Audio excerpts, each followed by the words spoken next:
তুমি কি মুসলমান? হ্যাঁ, আমি মুসলমান। কেমন মুসলমান? খাঁটি মুসলমান, একেবারে অরিজিনাল। তোমার কাছে দল বড় না ধর্ম বড়? আমার কাছে ধর্ম বড়। কেমনে ধর্ম বড় হইল? তোমারে ওই দিন দেখলাম ভাস্কর্যের পক্ষ নিয়ে স্লোগান দিচ্ছিস।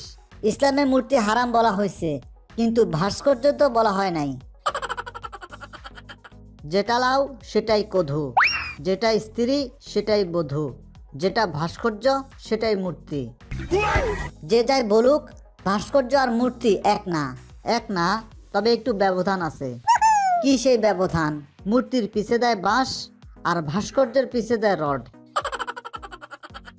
আরব দেশের আলেম ওলামা নাই, শুধু বাংলাদেশেই সব আলেম ওলামা। আরব দেশে এমন মূর্তি পূজাও নাই, আর মূর্তির পক্ষের স্লোগানও নাই। ভাই, কিচ্ছু করার নাই। দল চাইলে ধর্ম পায় না, আর ধর্ম চাইলে দল পায় না। আর পৃথিবীতে বেঁচে থাকতে হলে দলটাকেই বেশি প্রাধান্য দিতে হবে।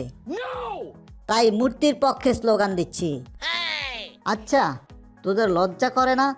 তোরা যে ভাস্কর্য আর মূর্তির পক্ষে স্লোগান দিচ্ছিস। তুই একজন মুসলমান, তোর বাপ দাদাও মুসলমান। তোর কি একটুও ভয় করে না মূর্তির পক্ষে কথা বলার সময়? ভয় করবে কেন? আমার পিছে তো আমার নেতারা আছে। আরে আল্লাহ খোদার ভয়। আরে সেই ভয় আছে দেখেই তো ঘাড় মটকানোর পক্ষে আমরা নাই। সত্যি কি আলেমদের ঘাড় মটকিয়ে দিবি তোরা? মাথা খারাপ নাকি?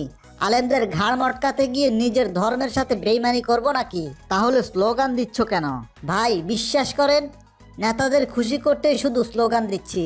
তাহলে তোমার নেতা কি মুসলমান নয়? আমার নেতাও মুসলমান, কিন্তু তারও তো নেতা আছে। সেই নেতার ভয়ে সেও স্লোগান দিতে বাধ্য। যদি ডাক আসে, চলো আলেমদের ঘাড় মটকিয়ে দেই, তুমি কি যাবে? আরে না, আলেমদের ঘাড় মটকাতে গিয়ে নিজেকে বেরজন্মা পরিচয় দেব নাকি? তাহলে এত লাফাচ্ছ কেন? ক্ষমতার জন্য। এই ক্ষমতা দিয়ে কি করবা? অনেক টাকা কামাবো। তোমাদের মনে যদি সত্যি মুজিবের জন্য মহব্বত থাকে, তাহলে তার নামে কিছু দান করে দাও। মাথা খারাপ নাকি? মুজিবের নাম বিক্রি করেই তো সবাই এখন পকেট ভরে। তোমরা যে লাফাও, আমরা মুজিব আদর্শের সৈনিক। মুজিবের জন্য কি করেছ, যা দিয়ে মুজিব ওই কবরে একটু শান্তি পাবে? না, তেমন কিছু করি নাই, তবে তার নাম দিয়ে অনেক টাকা কামাইছি। এটা কেমন ভালোবাসা? আচ্ছা, মুজিবের নামে 2 টাকা কখনো দান করেছ? না, করি নাই। কখনো 2 রাকাত নামাজ পড়ে মুজিবের জন্য দোয়া করেছ? না, সেটাও করি নাই। তাহলে কি করছো মুজিবের জন্য? কিছুই করি নাই। তাহলে নিজেকে কিভাবে মুজিব আদর্শের সৈনিক দাবি করো? দাবি করতে তো আর টাকা লাগে না, তাই দাবি করি। শোন, এইসব ফাজলামি বন্ধ কর। পারলে মুজিবের জন্য ভালো কিছু কর।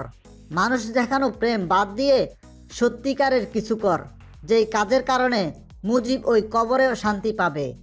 এইসব ভাস্কর্য আর মূর্তি বানিয়ে নিজেও গুনার ভাগী হইস না, মুজিবকেও আর গুনার ভাগী বানাইস না। সত্যিই যদি মুজিবের ভালো চাস, তাহলে মুজিব নামে মসজিদ মাদ্রাসা বানিয়ে দে আর গরিবের পেটে খাবার তুলে দে।